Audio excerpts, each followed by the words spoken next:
Halo Bray, kembali lagi di channel gua, channel Alfian Adisa. Oke, di video kali ini aku mau bawakan sebuah 7 mall terseram, terangker, termistis, apakah itu yang engkau sebut di Indonesia yang terseram lah. Gua sebut yang terseram aja, terseram di Indonesia ya. Oke, kalau penasaran ikutin videonya terus, jangan skip biar tahu cerita-ceritanya aja. Oke, sebelum ke ceritanya, jangan lupa di subscribe, like, comment, and share ke teman-teman, bikin channel gua berkembang. Oke, nggak usah lama-lama, langsung aja ke ceritanya. Pertama, Mall Klender. Siapa yang gak tahu di Mall Klender sih? Ini mall yang legendaris sekali ini tentang hal-hal gitu sih. Mari kita menguak misteri Mall Klender dulu ya. Peninggalan teror Mei 1998 yang terkenal dengan kisah mistisnya. Era 90-an memang bukan tahun-tahun terbaik di Indonesia, apalagi jika kita mengingat peristiwa mengerikan yang terjadi pada Mei 1998. Kejadian mengenaskan tersebut tidak hanya meninggalkan luka dalam bagi rakyat Indonesia, namun juga kisah-kisah horor yang membuntutinya. Mall yang pernah hangus terbakar lengkap dengan hampir seluruh pekerja dan pengunjung di dalamnya, terkenal dengan kisah-kisah seramnya. Mulai dari hantu korban berwajah melepuh sampai uang yang berubah menjadi daun. Dari banyaknya kerusuhan yang pernah terjadi di Indonesia, rasanya Mei 1998 merupakan salah satu peristiwa kericuhan yang paling besar. Saking besarnya, peristiwa ini masih dikenal dengan sebutan Teror Mei 1998 atau Kerusuhan Mei 1998 sampai sekarang. Pada bulan tersebut, 3 kota besar di Indonesia jatuh dalam masa paling terpuruk. Bangunan-bangunan banyak yang terbakar, jalanan ditutup, tindak kriminalitas meningkat secara tajam. Kerucuhan yang dipicu oleh meninggalnya 4 mahasiswa asal Universitas Trisakti ini melebar menjadi konflik ras, di mana rakyat Tionghoa yang tinggal di Indonesia mulai terancam nyawanya. Korban pun banyak berjatuhan, termasuk para pengunjung dan penjual di Mall Klender yang terbakar sampai usang. Rumor yang beredar, tragedi Mall Klender merupakan tingkah oknum tertentu yang sengaja mengunci semua orang di dalamnya sampai mati terbakar. Karena kerusakannya sangat parah, pemerintah Indonesia membutuhkan waktu bertahun-tahun untuk membangun tempat ini seperti sedia kala. Kini Mall Klender dikenal sebagai saksi bisu kerusuhan Mei 1998. Sayangnya, bangunannya yang sudah terlihat modern masih tidak lepas dari cerita-cerita horor yang bikin merinding. Disebut-sebut sempat menjadi TKP pembunuhan massal. Mall tersohor ini dikabarkan sering menunjukkan penghuni aslinya. Salah satu penampakan hantu paling mengerikan adalah wujud korban-korban kebakaran teror Mei 1998 yang menghantui elevator dan kamar mandi mall. Banyak pengunjung dan penjual mall yang sudah menyaksikan keberadaan makhluk gaib tersebut. Mereka menyatakan bahwa tidak hanya di malam hari, penampakan hantu-hantu korban kebakaran pun sering terlihat di siang hari. Wajah para korban terlihat melepuh, mereka terlihat mengerang kesakitan sembari berjalan pincang mendekati tembok mall dan kemudian menghilang.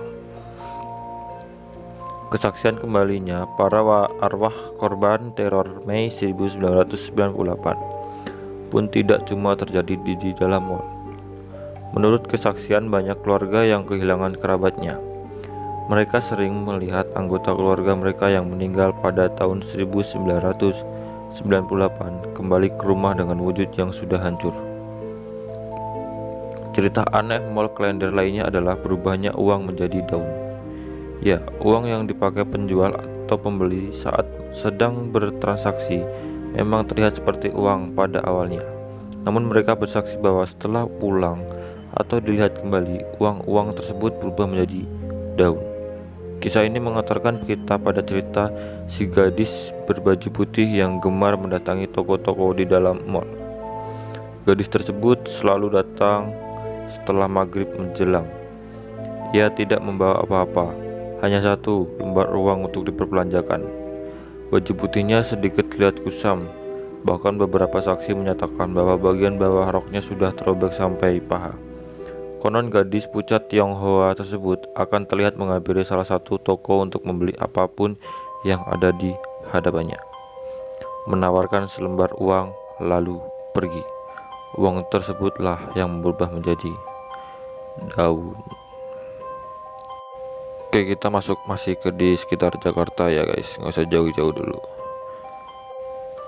Kedua, Sleepy Jaya Mall, Jakarta yang semakin hari semakin ditumbuhi gedung-gedung pencakar langit yang tinggi menjulang. Yang terlihat megah ternyata tidak lepas dari kisah dan cerita mistis. Di dalam gedung-gedung yang tinggi dan megah itu terselip pula cerita heboh tentang hantu-hantu di dalamnya. Dan cerita-cerita bernuansa mistik itu seperti menyelipi dan menyemarakan cerita tentang kemegahan dan segala bentuk warna kehidupan di ibu kota yang serba glamour itu. Cerita-cerita mistik seperti menjadi penyempurna cerita-cerita yang menarik di Jakarta. Artinya, di kota metropolitan Jakarta, tempat-tempat angker memang banyak bertebaran di pelosok kota. Mulai dari gedung-gedung tua, gedung museum, rumah sakit, sekolahan, gedung perkantoran, hingga sungai serta tempat pemakaman, bahkan jalan-jalan rayanya yang ramai juga tak luput dari suasana mistis yang telah melegenda. Legenda tempat-tempat angker di Jakarta tidak hanya dari masa lalu, namun juga ada yang baru. Misalnya adanya suatu peristiwa mengenaskan di masa kota ini sudah menjadi kota yang besar dan megah. Namun bagaimanapun juga, Jakarta yang sudah ramai 24 jam dan juga sebagai kota terbesar di Asia Tenggara ini, dulunya tetap saja hanyalah sekumpulan kampung-kampung kecil. Namun dari masa lalu itulah legenda-legenda mistis kadang mulai berawal. Kabarnya sebelum dibugar, banyak cerita seram yang berasal dari mall ini karena banyak orang meninggal terbakar di dalam mall saat terjadi kerusuhan tahun 1998. Kononnya, korban-korban tersebut kemudian menjadi hantu yang menjadi penunggu mall ini. Setelah itu, lalu mall ini dipenuhi kisah dan cerita mistis. Setelah kejadian tersebut, ada seorang wanita yang memesan makanan dari seorang tukang sate yang berjualan di mall tersebut. Setelah sate tersebut jadi, tiba-tiba wanita itu menghilang tanpa jejak. Di lantai atas mall ini, kabarnya sering terlihat kaki hingga betis yang terbakar di kamar mandi, dan masih banyak cerita lain yang bernuansa mistis dan menyeramkan di mall ini. Apalagi jika Anda memiliki kemampuan lebih atau punya indera keenam yang bisa melihat makhluk-makhluk gaib, pasti Anda bisa melihatnya. Jika Anda ingin tahu, cobalah sendiri ya. Sekarang kita beranjak sedikit geser di Tangerang, yaitu Supermall Karawaci. Supermall Karawaci adalah pusat perbelanjaan terbesar di Provinsi Banten yang berada di kawasan Lipo Karawaci, Tangerang. Di Supermall Karawaci ini terdapat beberapa toko serba seperti Matahari, Departemen Store, DPH, Autobatch, Hias, dan H&M. Supermall Karawaci juga merupakan satu dari sedikit mall di Indonesia yang menghadirkan 3 hypermarket besar dan dalam satu gedung, yaitu Hypermart, Carrefour, Foodmart, Gourmet. Di sini juga ada tim zone terbesar Asia Tenggara, roller coaster, dan berbagai heavy game lainnya. Mall ini berdiri pada tahun 1992 dan dikenal dengan nama Lippo Supermall Karawaci.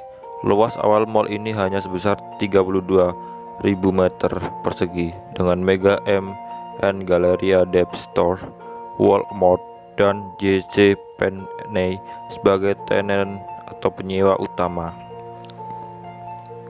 Seiring dengan tumbuhnya permintaan, pada tahun 1995 mall ini diperluas dengan Phase 2 yang menambahkan 40.000 meter persegi sehingga luasnya menjadi 72.000 meter persegi. Jumlah tenet pada saat itu sebanyak 250 tenet. Pada 10 April 2006, Supermall Karawaci 2 dengan luas 130.000 meter persegi dibuka untuk masyarakat. Dengan lebih dari 600 toko, Supermall Karawaci 2 bisa melayani kebutuhan sehari-hari masyarakat. Di balik kemewahan itu, apakah Anda tahu bahwa Supermall Karawaci itu menjadi satu supermall yang angker dan menyeramkan? Cerita mistis itu ada sejarahnya. Supermall Karawaci memiliki asal-usul mengapa dianggap angker. Pada Mei 1998, terjadi peristiwa kelam dalam perjalanan sejarah bangsa Indonesia. Kala itu terjadi peristiwa kerusuhan besar yang meninggalkan luka mendalam bagi banyak pihak. Demonstrasi besar-besaran yang kemudian berhasil menumbangkan rezim Orde Baru, berbuntut kerusuhan, penjarahan, dan ribuan nyawa melayang. Indonesia berduka. Duka itu juga dialami berbagai pihak yang memiliki toko dan pusat perbelanjaan yang menjadi target penjarahan oleh orang-orang yang diprovokasi oleh pihak-pihak yang tidak bertanggung jawab. Supermall Karawaci Tangerang adalah salah satu dari banyak mall yang menjadi sasaran penjarahan dan pembakaran pasca penjarahan.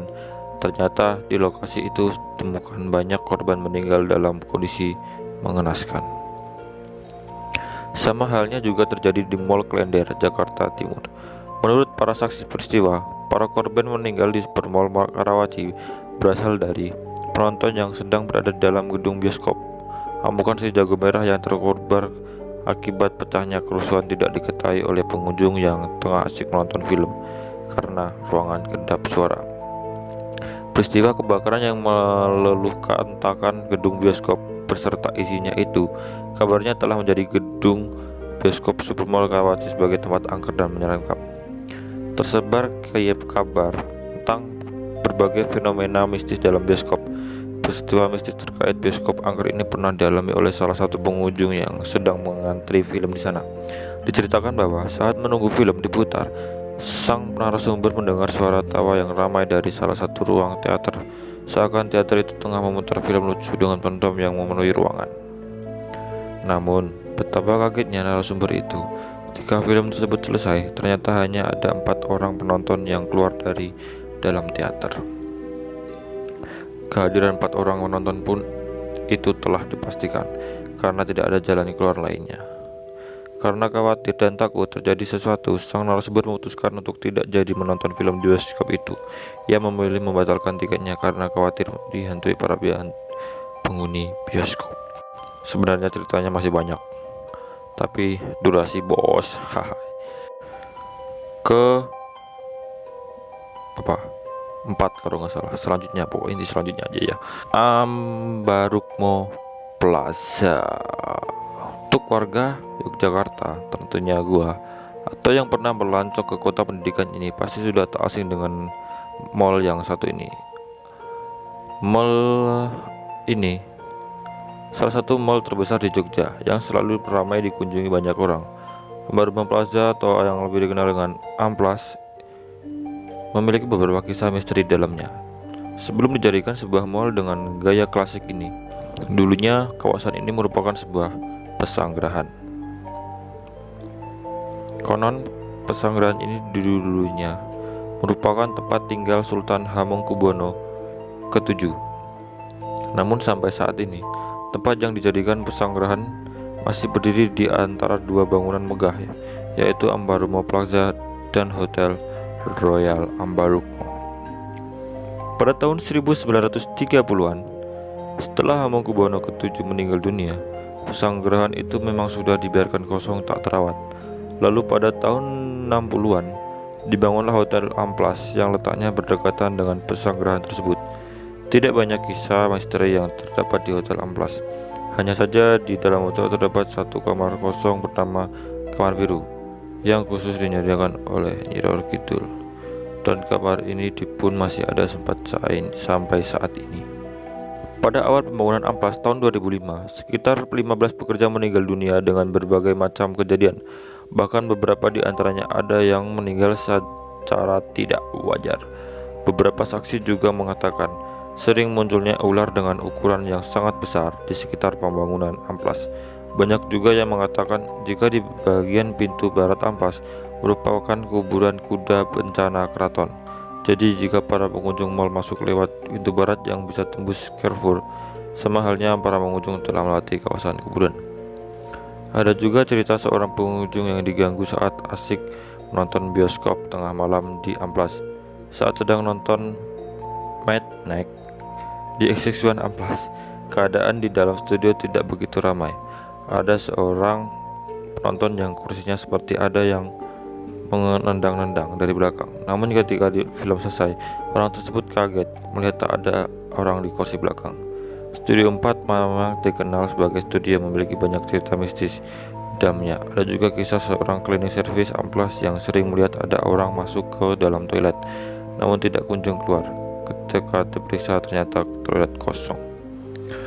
Aduh, serem juga guys. Ke berapa? 5 kayaknya. Delta Plaza Surabaya.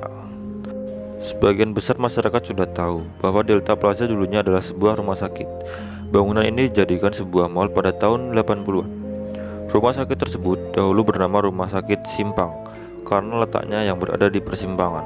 Rumah sakit ini juga dikenal dengan nama Central Bargaliski Ziekenhuis atau disingkat CBZ. Di lokasi yang sekarang menjadi bangunan mewah pusat perbelanjaan ini, banyak sekali sejarah yang tersimpan dari zaman Deandeles hingga masa kemerdekaan.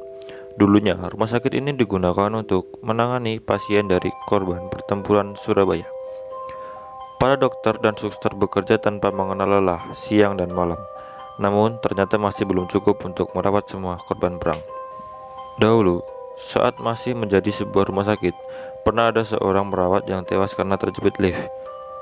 Nah, katanya sampai sekarang arwah si perawat itu masih kerap menampakkan diri. Pada malam hari, sosok perawat yang dahulu meninggal dan disebut suster gepeng masih sering muncul. Arwah ini cukup mengganggu dan akhirnya pihak mal meminta seorang paranormal untuk mengusir arwah tersebut. Namun sampai sekarang katanya arwahnya masih ada, tetapi kemunculannya tidak sesering dahulu. Perempuan jebut-jebuti di pepohonan. Tidak hanya sampai di situ, terus katanya masih ada lagi penampakan yang mengenakan baju putih yang berada di pepohonan antara Delta Plaza dan WTC. Beberapa waktu lalu juga ada seorang wanita yang meninggal karena tertimpa pohon yang rubuh karena tersambar petir. Percaya nggak percaya ya, beberapa orang masih marah melihat wanita tersebut menangis di tempat dia meninggal. Kemudian di belakang Delta Plaza ada pohon beringin yang kabarnya juga angker. Banyak yang menyarankan untuk tidak membawa anak-anak melewati tempat itu untuk menghindari terjadi hal-hal yang tidak diinginkan. Sebenarnya cerita masih panjang, tapi durasi ya guys. Masih di Surabaya. Keenam, Royal Plaza Surabaya. Siapa sangka sih dari kemanggaan Royal Plaza Surabaya yang modern ini ternyata banyak menyimpan misteri yang belum terungkap sampai kini. Di mana letaknya yang sangat strategis di jantung kota Surabaya ini, Royal Plaza mampu menghipnotis siapa saja yang melihatnya, khusus warga kota Surabaya. Konon dalam proses pembangunannya banyak menelan korban jiwa dan para pekerja, baik itu jatuh dari lantai atas maupun tertimpa alat berat. Iya mas, waktu saya bekerja di sini dulu selama 1 tahun, teman saya jatuh dari lantai 3 tempat parkir, ungkap Sujari, mantan pekerja proyek Royal Plaza. Beberapa dari mereka pun sampai tidak sanggup menceritakan kengerian yang ada di bekas tanah yang lama mengarak ini. Konon cerita sejak tahun 1971, sebelum keberadaan Royal Plaza ini, memang berdirilah bangunan hotel beringin permai yang lama tidak terpakai, alis mangkrak. Disinilah cerita misteri itu banyak terjadi, mulai dari korban jatuh dari lantai 7 sampai penampakan hantu berwajah seram sering terjadi di bekas bangunan ini. Bahkan sebagai eksekusi pembunuhan penjahat pun sering terjadi di bangunan ini.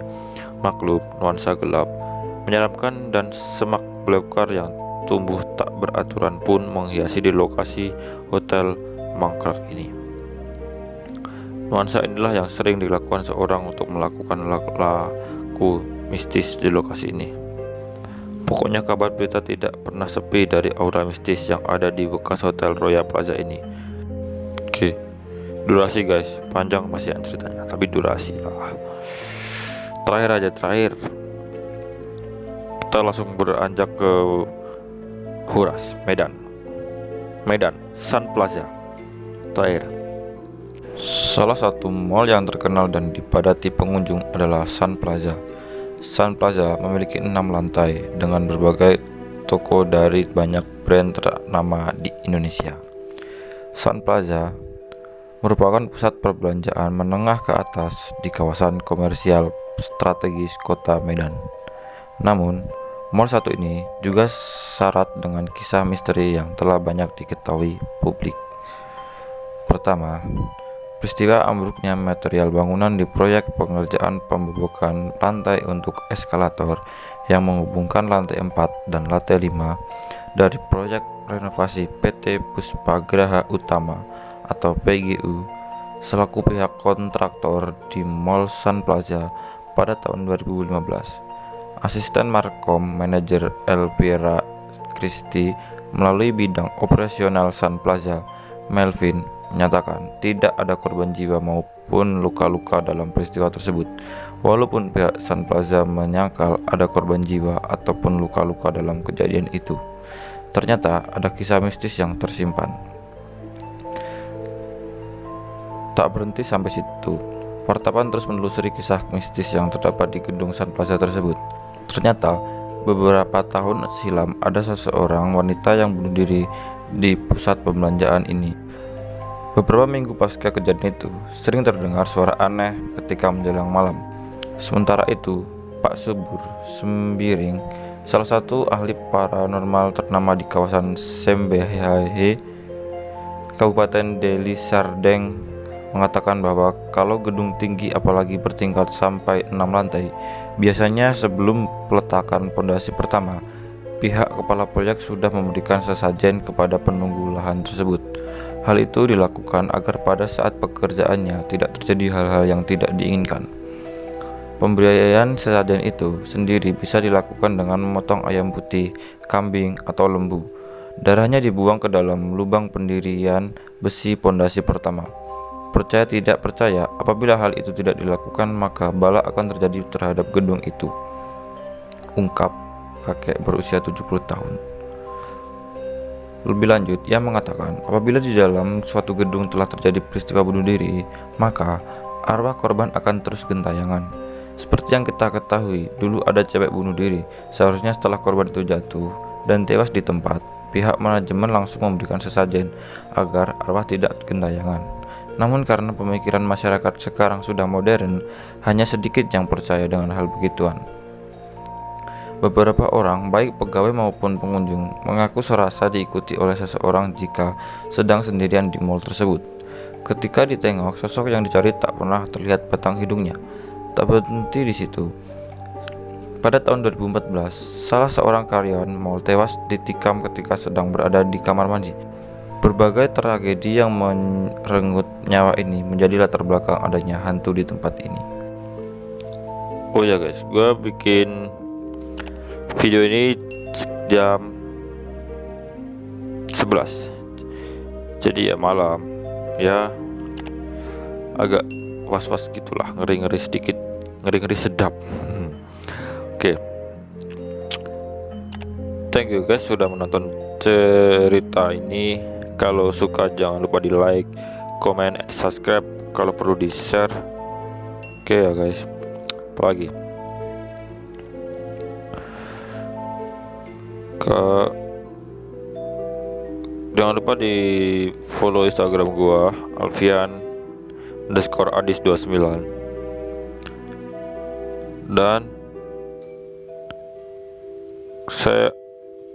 gua mungkin minggu depan mau bawain cerita horor, mungkin kalau bisa, kalau ada juga ceritanya. Tolong dong sini cerita, kirim ke aku cerita horornya, nanti gua bawain. Oke, udah gitu aja. Gua Alfian Adis pamit.